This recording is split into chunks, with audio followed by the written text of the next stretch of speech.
IT job కోసం చూస్తున్నారా? ఐటీలో కెరియర్ బిల్డ్ చూసుకోవాలనుకుంటున్నారా? అయితే సమాధానం కోడింగ్ ట్యూటర్. ఏ చిన్నయ్య, నేను ఈరోజు చాలా సంతోషంగా ఉన్నాను. చూస్తుంటే తెలుస్తుందిలే. ఏ చిన్నయ్య, మన ఇద్దరం కాసేపు ఆ మండపంలోకి వచ్చిందావా? అయ్యో, నేను నీతో మాట్లాడడానికి నేను చూడడానికి అసలు ఇంట్లో వీలు పట్టం లేదు. నేను నీతో చాలా మాట్లాడాలి. రేపు మాట్లాడుకోవచ్చులే. పైగా అయ్యగారు కూడా ఇంట్లో లేరు, వస్తే మన కోసం ఎత్తుకుంటారు. హలో, యజమానురాలాగా చెప్తున్నాను, బోధపడిందా? బోధపడిందమ్మా. రండి. చెన్నమ్మాయి గారు కొండ మీద గుడికెళ్ళి వస్తామని చెప్పారు. పైగా మన చెన్నయ్య కూడా తోడెళ్ళాడు. ఇంకా భయపడతారు ఎందుకు? సాయంత్రం నుంచి వర్షం ఆకుండా కురుస్తాను. మధ్యలో కార్ రిపేర్ ఏదైనా అయి ఉంటే ఎందుకైనా మంచిది ఒకసారి వెళ్ళి చూసేద్దాం. రైట్, నువ్వు వెళ్ళి బండి తీ. అలాగనే.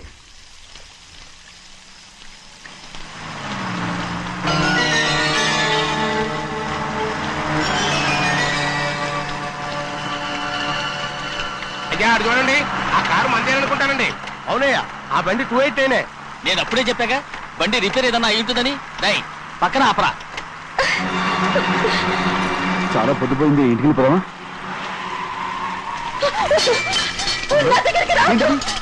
నువ్వు కావాలని కారు రిపేర్ అని చెప్పావు. లెక్క పెడుతున్నావా? నేనా?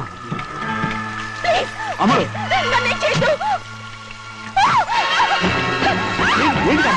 పిచ్చి పట్టిందా? పిచ్చి పట్టింది.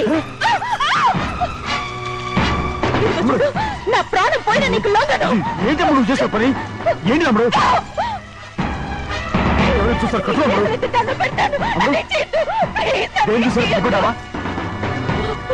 ఎవరైనా వస్తారా?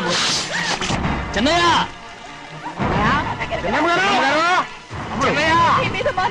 నమ్మకం పెట్టుకున్నాను కదా. రాము, నేను ఉన్నానని చెప్పాను కదా. ఎందుకు ఊరుకోమ్మడు, నువ్వేం భయపడకమ్మడు, నా మాట విను. అమ్మడు ఆడబడుతాయి ఏంటి పిచ్చినాలేక?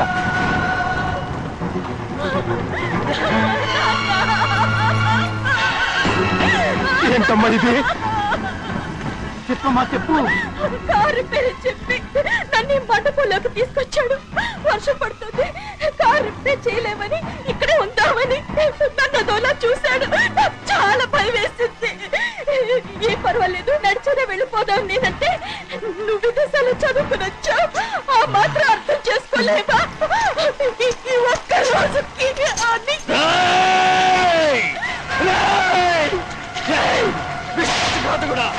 ఎంత పని చేశావు? నేను నా బిడ్డలా చూసుకున్నాను. అలాంటిది నా కూతురు వంటి మీద చేస్తావా? నువ్వు మనిషివి కాదురా, నువ్వు మనిషివి కాదు, రాక్షసుడివి. తల్లిపాలు తాగి నమ్ముకుంటే నీచుడురా. నాకే పొడిచిన నయవంచుకుడివిరా. ఒరే ద్రోహి, ఇవాళ నుంచి నేను చచ్చిపోయాను అనుకోరా. ఇక నా ఇంటి గడప తొక్కతో. నిన్ను ఎలా పెంచాను రా? నా సొంత బిడ్డ కన్నా ఎక్కువగా పెంచాను. ఆ ఒకే ఒక్క కారణంగా నిన్ను ప్రాణాలతో వదులుతున్నాను. నేను బహానాలు చూపించుకో. ఇదే ఇంకోడైతే నువ్వు చేసిన తప్పుకి నరికేసి ఉండేవాడు.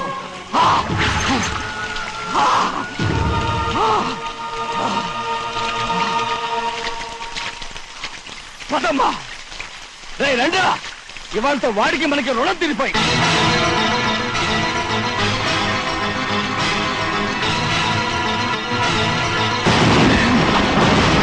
చిన్నబ్బాయి, వద్దు చిన్నబ్బాయి, వెళ్ళొద్దు.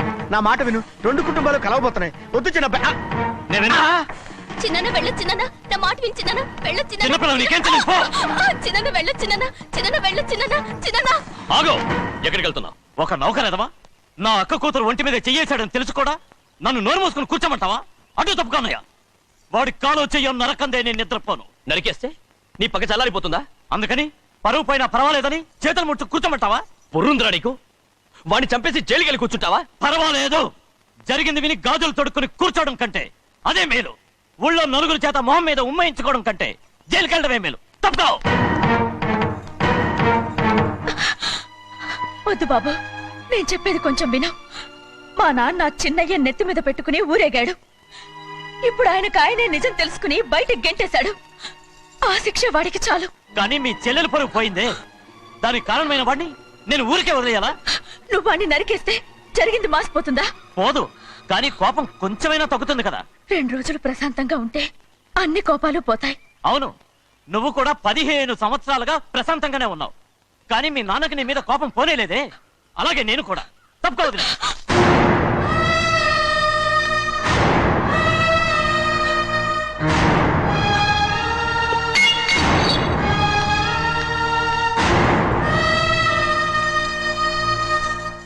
వాడి కోపంలో కూడా న్యాయం ఉంది గౌరీ. ఎవడో చేసిన దాన్ని ఎవడు చేసుకుంటాడు చెప్పు? న్యాయంగా చూస్తే వాడు చేసుకోవాల్సిన పిల్ల. వాడు మనతో పాటు చిన్న వయసులో వచ్చేసాడు కాబట్టి ఆ కుటుంబానికి విరోధయ్యాడు. పోన్లే, తను నాకు మర్యాద ఇవ్వకపోయినా నీకైనా ఇచ్చాడు. అచ్చా రే మణిదీరా.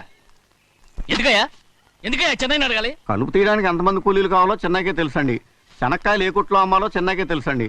జొన్న చేనుకు మందు కొట్టారో లేదో చెన్నైకే తెలుసండి. అయ్యా మరి నేను వెళ్ళొస్తానండి. ఎక్కడికి వెళ్తున్నావు? చెన్నై దగ్గరికండి. ఎందుకు? అదేనండి, కౌలు డబ్బులు ఎవరెవరి పేరుతో ఏ ఏ బ్యాంకుల్లో వేయాలి, ఈ దివాణానికి కావలసినటువంటి వస్తువులన్నీ ఎక్కడ కొనాలి, ఇవన్నీ చెన్నైకే తెలుసండి. అడిగి తెలుసుకుందామని బయలుదేరా. ఏంటయ్యా ఇన్ని రోజులు ఇవన్నీ చెన్నై చూసుకుంటుంటే మీరందరూ ఇంట్లో తిని కూర్చుని ఏం చేస్తారు? గాడిదలు కాస్తున్నారా? చే ఇది ఇల్లా సత్రమా? అబ్బా నువ్వు ఉండబోయా, నేను చెప్తున్నాను కదా. వంటింట్లో ఏమేం చేయాలో ఎంతెంత చేయాలో తెలియక అందరూ ఖాళీగా కూర్చున్నారు. 2 రోజుల నుంచి చెన్నై పళ్ళకు రావట్లేదంటగా. వెంటనే డ్రైవర్ పంపించి చెన్నైని పిలిపించండి. 2 రోజులుగా నువ్వు ఎక్కడికి వెళ్ళావు? సముద్రం ఎలా ఉంటుందో చూద్దామని వైజాగ్ వెళ్ళానండి. వెళ్ళా సముద్రంలో గోవిందయ్య అయ్యా ఈ లెక్క చూసి పంపించి. అలాగే నీకు లెక్క చూసి కదా డబ్బులు ఇవ్వాలి. మరి ముందే అయ్యా అయ్యా అంటూ ముష్టోళ్ళగా చేయి చెప్తావిట్రా. నువ్వు ఎప్పుడు వచ్చావు, నీకు ఎంత ఇవ్వాలి చెప్పు. గుమ్మస్తా మీరా నేనండి. మీకు లెక్కలు తెలియకపోతే వెళ్ళి చిన్నయ్య గారిని అడగండి. ఏంట్రా డబ్బా ఇస్తున్నావా? నన్ను ఉద్యోగం అనేది వెళ్ళిపోమన్నారు కదా. అంటే ఏడుస్తావిట్రా. ఎక్కడికి వెళ్ళాలో ఎలా బతకాలో తెలియక ఏడుస్తుంటా. సరే ఏడో ఒక. ఇప్పుడు మా ఇల్లు చూసుకోవడానికి ఎవరు లేరురా. నా కూతురు కూడా ఇక్కడే పని చేస్తుంది. మరి నువ్వు మా ఇల్లు జాగ్రత్తగా చూసుకుంటావా? అలాగేనండి. ఈ ఉద్యోగం పర్మనెంట్ కదండి? అది నీ నరకం మీద ఆధారపడి ఉంటుంది. అంతే కదా. తప్పకండి. ఎలా ఉంది? అదేంట్రా నరాలు తగినట్టు నడుస్తున్నావు? బాలేదా? ఇంకోటి నడుస్తాను. ఎలా? నువ్వు పర్మనెంట్ గా టెంపరవరీయే. అమ్మా, చెన్నైని ఇంట్లోంచి బయటికి పంపించినంత మాత్రాన నీ ఆత్మ శాంతించదని నాకు తెలుసమ్మా. త్వరలోనే అక్కయ్యని నాన్నని కలిపి మన 2 కుటుంబాలని ఒకటి చేస్తాను. వెనక ముందు చూసుకోకుండా గొడ్డను బాదినట్టు బాధేశారు. కూతురు ఏం చెప్తే నమ్మేటమేనా? అసలు ఏం జరిగింది, ఎలా జరిగిందని ఒక్క మాట అయినా అడిగాడు ఆ పెద్ద మనిషి. పోనీ నువ్వైనా చెప్పలేకపోయావేంటి?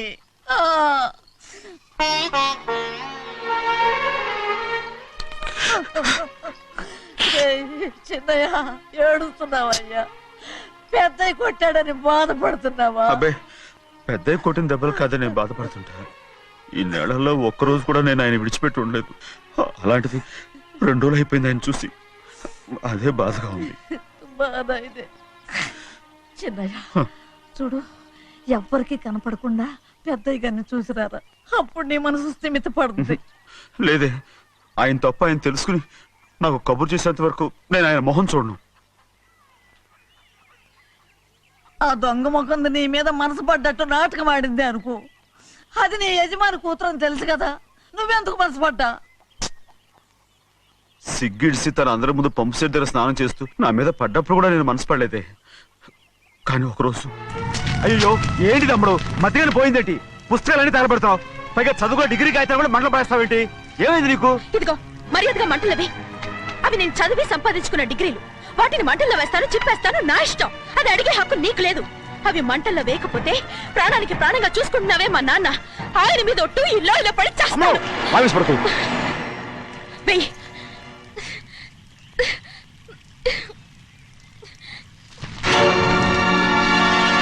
తగలబెడుతుంది నువ్వు చదువుకున్న చదువుని కాదు, మా పెద్దయ్య పెంచుకున్న ఆశల్ని, ఆయన కన్న కళల్ని. పర్వాలేదు, నా ఆశ నెరవేరినప్పుడు ఎవరి ఆశ తీరినా తీరకపోయినా నాకు అనవసరం. నేను డబ్బున్న దానిగా నువ్వు నన్ను ప్రేమించడానికి వెనకాడుతున్నావు.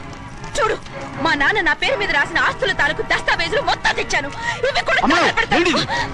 నేను ముందే చెప్పాను, అడ్డొచ్చావో దూకేస్తాను.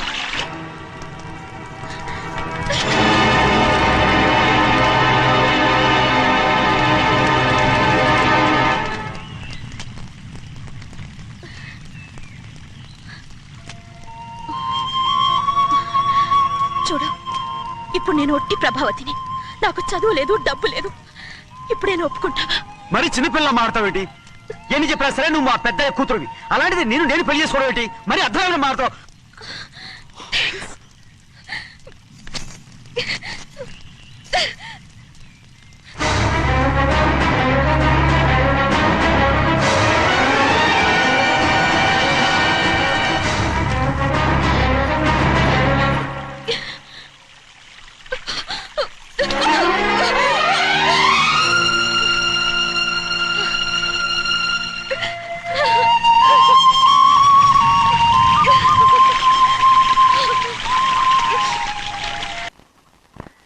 ఆ రోజు తగలబెట్టిన కాగితాలన్నీ నకిలీవైనా ఉండొచ్చు.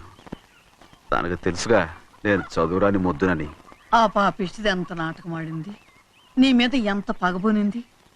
అసలు నువ్వు చేసిన తప్పేమిట్రా?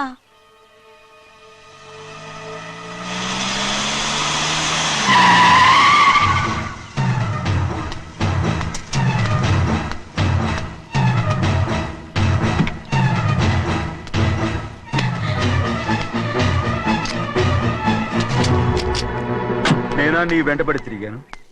నేనా నేను ప్రేమించమని అడిగాను? నేనా నేను పెళ్లి చేసుకోమని అడిగాను? ఆ రోజు గుడికి రమ్మంది ఎవరు? వద్దన్న మండపానికి తీసుకెళ్ళింది ఎవరు? చేసినంత నువ్వు చేసి నేనేదో చేసినావే. నేను నిజంగా పాప పోనీలే ఆడదాని వారు ఊరుకుంటున్నాను అనుకున్నావేమో. పొరపాటు. నన్ను ఎంతగానో నమ్మిన మా అయ్యగారు నన్ను అనుమానించి తప్పు పట్టారే, దానికి ఆ రోజు నా నోరు మూసుకుపోయింది. కానీ ఈ రోజు మాత్రం నేను ఊరుకునేది లేదు. చెప్పు, ఎందుకు చేసావు పని? కారణం చెప్పు. ఒకే ఒక్క కారణం, నిన్ను మా ఇంట్లోంచి వెళ్ళగొట్టాలి. ఎంతో ఇష్టంగా చూసుకునే మా నాన్న నిన్ను అసహించుకోవాలి. మా అక్క కుటుంబం 15 సంవత్సరాల నుంచి మా నాన్నకు దూరంగా ఉండటానికి కారణం నువ్వు. అంతేకాదు, మా అమ్మ మాకు లేకుండా పోవడానికి కారణం కూడా నువ్వే. అలాంటి నీకు మా ఇంట్లో రాజ మర్యాద, అందరి మీద అధికారం. కన్న కూతురైన నాకంటే మా నాన్నకి నీ మీద ఎక్కువ ప్రేమ. అందుకే నిన్ను ఇలా మోసం చేశాను, నమ్మించాను. అర్థమైందా? Good bye.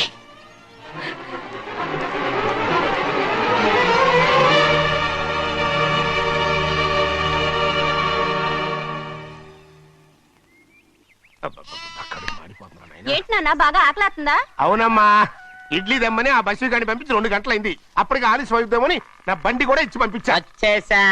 సంతోషించాం. దా. ఏంట్రా ఇంత ఆలస్యంగా చచ్చావు? మరి దీన్ని నడిపించకరావద్దేంటి? అదే నేనైతే లగెత్తుకు వచ్చేసేవాడిని. అంటే ఈ బండి నడపడం నీ చేత కదా? మరి ఎందుకు చేసుకెళ్ళట్టు? ఏమో మీరు తీసుకెళ్ళమన్నారు, కర్మ తీసుకెళ్ళాను. కర్మ. సర్లే, ఆకలి చచ్చేట్టుగా ఉన్నా. ఇడ్లీలు ఎక్కడా? అదిగో మూటలో వచ్చేస్తున్నాయి. నోట్లో ఇడ్లీలు రావటం ఏంట్రా? ఒరే, ఈయన నంబర్లే గానీ మూట దింపి ఇప్పి చూపించండి. అట్టగానండి. ఇన్ని ఇడ్లీలు తెచ్చావిడ్రా? మరి 494 రూపాయలకు ఆ మాత్రం ఇడ్లీలు రావేంటి? 494 రూపాయలకి ఇడ్లీలా? మరి అదే చెప్పడమేమో చెప్పేస్తారు, ఆ తర్వాత మర్చిపోతారు. మనీ నాగమణి. నాగమణి ఏంటండి? ఏంటంట? అప్పుడు మీ నాన్న నాతో ఏం చెప్పాడు? ఉండండి, ఆలోచించుకుని చెప్తాను. ఏంటమ్మా, ఫ్లాష్ బ్యాక్ వెళ్తున్నావా? అవును. బాబా ఆకలేస్తుందిరా. ఆ రామస్వామి హోటల్కి వెళ్ళి కాస్త తెచ్చిపెట్టు. నాకు కూడా ఆకలిస్తుందండి. నువ్వేదైనా తిని నాకు మాత్రం ఒట్టి ఇడ్లీ పడరా. ఇదిగో, ఈ నోటు ఎంతో తెలుసా? నేనేమన్నా తెలివి తక్కువ అనుకున్నారా? 500 నోటు. అబ్బో, నువ్వే దీన్ని అచ్చుకుతున్నట్టుగా మాట్లాడుతున్నావే. చాలా ఆకలేస్తున్నాయి, బండేసుకెళ్ళి తొందర తీసినప్ప. ఇదండి జరిగింది. చిల్లర లేదు కదా అని 500 రూపాయలు నోటిచ్చి పంపిస్తే మొత్తం ఇడ్లీలు పట్టుకొస్తా ఉంటా. నీ నోట్స్ చెప్పు. వద్దు నాన్న, కొట్టకు నాన్న. ఆకలేసేస్తుందమ్మా. చట్నీ సాంబార్ ఎదురా ఇచ్చాడండి. ఇది నేనే వద్దన్నానండి. ఎందుకని? మరి అదే మళ్ళీ మర్చిపోయారు. నాగమణి, మీ నాన్న నాతో ఏం చెప్పాడు? అయ్యో అయ్యో, చట్నీ సాంబార్లని ఎన్ని సార్లు ఫ్లాష్ బ్యాక్ వెళ్తారా? ఏదైనా తిని నాకు మాత్రం ఉట్టి ఇడ్లీ పడరా. ఇదిగో, ఆయనకు అర్థమయ్యట్టు మళ్ళీ చెప్పు. నాకు మాత్రం ఒట్టి ఇడ్లీ పడరా. అయ్యో, నువ్వు నా కంటి ముందు చెప్పా. ఆయనతో పాటు నేను బయటకు వెళ్ళిపోతాను. ఎందుకంటే ఆయన్ని నేను మీ దిక్కుమాలిన ప్రేమ కథ వినే ఓపిక ఎవ్వరికి లేదమ్మా. అయినా నువ్వు అనేది ఏముందిలే, అతను లేకుండా నేను బతకలేను అంటావు అంతే కదా? అవునా? అయితే ఒక కండిషన్ రా. ఏంటి? నువ్వు చాలా తెలియగలవాడవని ఈ ప్రపంచానికి, నీ ముఖానికి ప్రపంచం దాకా ఎందుకు గానీ ఈ ఊళ్ళో నిరూపించుకో. నా కూతురు నీకు ఇచ్చి పెళ్లి చేస్తా. వాకే వెరీ వీచి.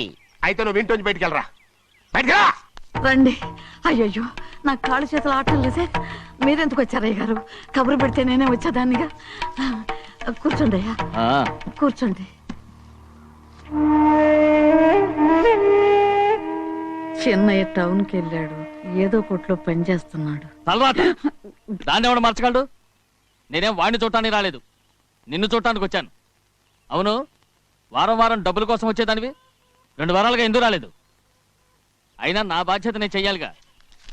ఇదిగో తీసుకో. డబ్బొద్దండి. నీ మనవడిని నేను ఇంట్లోంచి తరిమేశాను వద్దంటున్నావా? ఇది నీ మనవడి కోసం కాదు, నీ కొడుకు కోసం నేను చెయ్యాల్సిన బాధ్యత. ఆనాడు ఊరంతా నా బిడ్డ తప్పు చేశాడన్నా, మీ మనసుకి మాత్రం తప్పు చేశాడనిపించలేదు. ఈ రోజు నా మనవడు కూడా ఏ తప్పు చేయలేదు.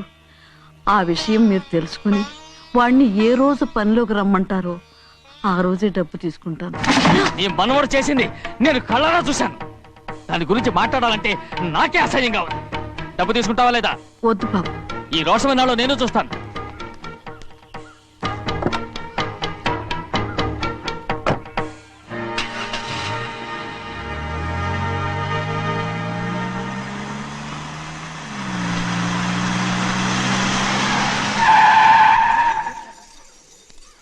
ఏంట్రా అందరూ ఇంట్లో పనులు మానేసి బయట కబుర్లు చెప్పుకుంటున్నారు? పెద్దమ్మాయి గారు అల్లుడు గారు మన ఇంటికి వచ్చారండి. వాళ్ళతో పాటు బంధువులు కూడా తీసుకొచ్చారండి, అందుకే మేమేం అనలేకపోయామండి. తాంబూలాలు కూడా పట్టుకొచ్చారండి.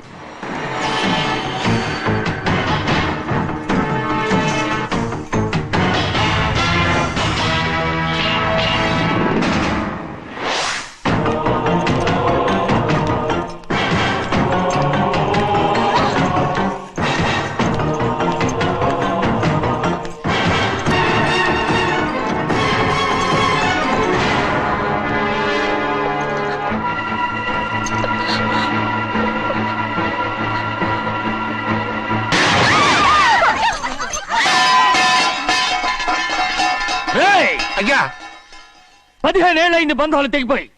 ఎంత ధైర్యం ఉంటే మళ్ళీ ఈ ఇంట్లో అడుగు పెడతారు? ఎవరు రాయి గాడిదల్ని లోపల రానిచ్చింది? ముందు వీళ్ళందరినీ మెడబెట్టి బయటికి గెంటేయండి. నేనే వాళ్ళని రమ్మన్నాను. ఎందుకు రమ్మన్నావు? నా పెళ్లి గురించి మాట్లాడడానికి. నీ పెళ్లి గురించి మాట్లాడటానికి వాళ్ళెవరు? నా తోడ పుట్టింది మీ కన్న కూతురు. దాని మెడలో తాళి పండే రోజునే ఆ వర్షం మారిపోయింది. తాళి కట్టించుకుని వేరే ఇంటికి వెళ్ళినంత మాత్రాన మీ కూతురు కాకుండా పోతుందా? ఈ విత్తనవాదం వద్దు. రమ్మని చెప్పి నువ్వే వాళ్ళని పంపని చెప్పు. అంత కాని పని మేమేం చేశాం బావా? ఇంకోసారి బావాన్నావంటే మర్యాద తక్కదు. మీ చిన్న కూతురు పరుగు పోయినప్పుడు ఏమైందో ఈ మర్యాద? అది నా సొంత విషయం రా. నాకు సొంత విషయమే. ఏంటో నీ సొంత విషయం? అక్కడ నిలబడిందే అది నా అక్క కూతురు, చేసుకునే హక్కు నాకుంది. అందుకే పిల్లని అడగడానికి వచ్చాం. చెప్పు తీసుకొడతాను. మీ అక్క పోయిన రోజునే ఆ బంధాలు తెగిపోయాయి. నా కూతుర్ని ఎవరికి కట్టబెట్టాలో నాకు బాగా తెలుసు. కానీ నా పెళ్లికి నా ఇష్టం కూడా ఉండాలి నాన్న. ఓహో, వీడిని ఇష్టపడ్డావన్నమాట పెళ్లి చేసుకోవటానికి. కాదు, తల్లి ప్రేమకి ఎలాగో నోచుకోలేకపోయాను. అట్లీస్ట్ ఆ ఇంటికి కోడలుగా వెళ్ళి అక్కలోనైనా అమ్మని చూసుకుందామని ఆశపడ్డాను. నీ ఆశ నే బతుకున్నంత కాలం తీరదు. ఎందుకు తీరదు? నా పెళ్లికి మీ అనుమతి అవసరం లేదు. నేనిప్పుడు మేజర్ని. ఎవరితో మాట్లాడుతున్నావే? ఆయన మనకు జన్మనిచ్చిన తండ్రే. ఆయనకిష్టం లేకుండా నీ పెళ్లి జరిగిపోతుంది అనుకుంటున్నావా? నువ్వు మేజర్ని అంటున్నావే. ఇంతవరకు నిన్ను చదివించి పెద్దదాన్ని చేసింది ఎవరు? విదేశాల్లో చదివినంత మాత్రాన నోటికొచ్చినట్టు మాట్లాడతావా?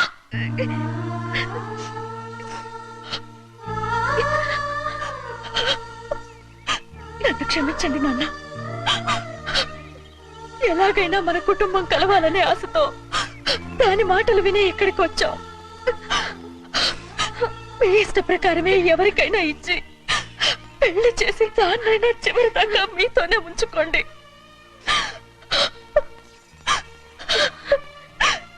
వెళ్ళొస్తానన్నా. ఎందుకు వదినా వెళ్ళొస్తామని చెప్తున్నావు? ఈ జన్మలో ఇక్కడికి రాలేమని తెలిపోయింది కదా, వెళ్తామని చెప్పు.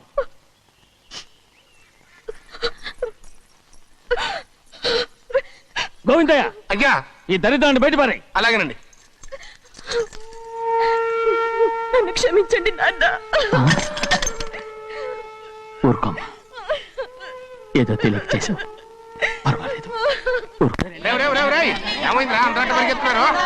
ఉండవా ఏమయ్యా, ఏంటి అంతరాట పరిగెత్తున్నారు? నువ్వు నాకు అగనిస్ట్ పార్టీ, నేను నీకు చచ్చినా చెప్పకూడదు. అయినా వయసులో పెద్దవాడు అడుగుతున్నావు కాబట్టి చెప్తున్నాను. మన బసవాడు లేడు, వాడు పండిస్తున్నాడంట. అగా బస్సోడు ఏంటి, కొండ ఎత్తడం ఏంటి? ఏ ఎగతాళిగా ఉందా? నేను ఎగతాళి చేయడం కాదండి, ఊరంతా పరిగెడుతున్నారు. పైగా 10 రూపాయలు టికెట్ అంట. బస్సోడు కొండ ఎత్తడం నాన్న నాన్న నేను నువ్వు వచ్చే హ్యాండ్ తీసుకెళ్ళి చూపిస్తాను. నా కూతురా. ప్రశాంతంగా ఉండండి, ప్రశాంతంగా ఉండండి. ఆంజనేయ స్వామిని ఒక పంట కాలే బాగా ఒళ్ళు పట్టంటారా.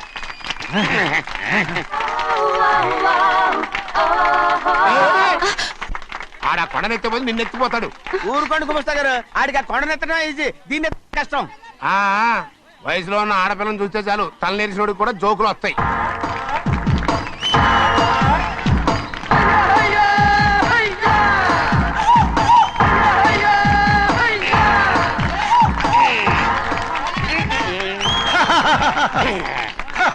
నేను రెడీ. ఏంట్రా రెడీ? కొండనెత్తు. ఓ 50 మందిని పిలవండి. ఎందుకు? ఆ కొండను తెచ్చి నా చేతుల మీద పెట్టడానికి. అప్పటి నుంచి నేను చెబుతూనే ఉన్నా, ఇది ఫిట్టింగ్ ఏదో పెడతాడు అని. ఒక్కడనా నా మాట విన్నారా? ఊరుకోవా, నీ కూతురని మాటలేదు, మేమే వింటాం. ఇది ఒక పిచ్చి కొయ్యి. ఏంటి 50 మంది వల్ల కాదా? అయితే ఊరు మొత్తం వచ్చి ఆ కొండను తెచ్చి నా చేతుల మీద పెట్టండి, అప్పుడు నేను ఒక్కనే ఎత్తుతాను.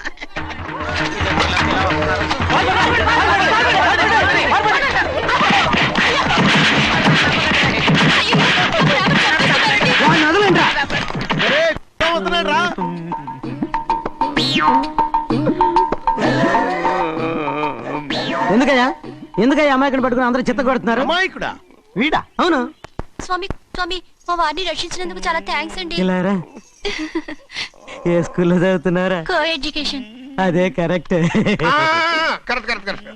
ఇటు ఇప్పుడు మాట్లాడు. నీ కూతుర్ని ఇతనికి ఇచ్చి చెయ్యాలి అంటే ఇతను తెలివైన వాడని నిరూపించుకోమన్నారుగా. అవును. ఇప్పుడు నేను చెప్తున్నాను, ఇక్కడున్న మీ అందరికంటే ఇతనే తెలివైన. ఎలాగా? ఆంజనేయుడు తప్ప ఆ కొండను ఎవరైనా ఎత్తగలరా? చేయలేని దాన్ని చేయగలనని చెప్పి మీ అందరిని నమ్మించి ఇక్కడ తీసుకొచ్చాడే, ఇతను తెలివైనడు కదంటారా? ఇది తీవ్రంగా ఆలోచించవలసిన విషయం. కరెక్ట్. ఒక తెలివైన వాడే ఎదుటి వాళ్ళని తెలివి తక్కువ వాళ్ళని చేయగలడు. He is very bright. ఇప్పుడైనా ఒప్పుకుంటారా? ఒప్పుకున్నట్టే గుండె మీద చేసుకున్నాడు కనుక. స్వామీజీ స్వామీజీ, మీ ఆశీర్వాదం ఉంటే వచ్చే వారం నేను నీళ్ల మీద నడుస్తాను, ఆపై వచ్చే వారం భూమి మీద ఈదుతాను. అలాగా? ఏది నీళ్ళల్లో నడు చూద్దాం. ఇక్కడ నీళ్లు లేవే. నువ్వు నీళ్లలో నడుస్తావో నేల మీద ఎత్తావో నాకు అనవసరం. నా కూతురుతో నువ్వు సరిగ్గా నడుచుకుంటావా లేదా? స్వామీజీ చెప్తే నడుచుకుంటాను. స్వామిలాగా మాత్రం నడవకు. ఈ జన్మలో చస్తే నీకు పెళ్ళి అవుతుంది. దా, దా. చేతులు కలపచ్చుగా. భజన వాయించండి. వెళ్ళొస్తాను. స్వామీజీ స్వామీజీ స్వామీజీ, ఏంట్రా? అది నా పెళ్ళం చెయ్యి. ఓ సారీ, నా చేతి కర్ర అనుకున్నాను. స్వామీజీ అంటే వీడు కర్రను వదిలేసి కన్నీని ఎత్తుకెళ్తున్నాడు.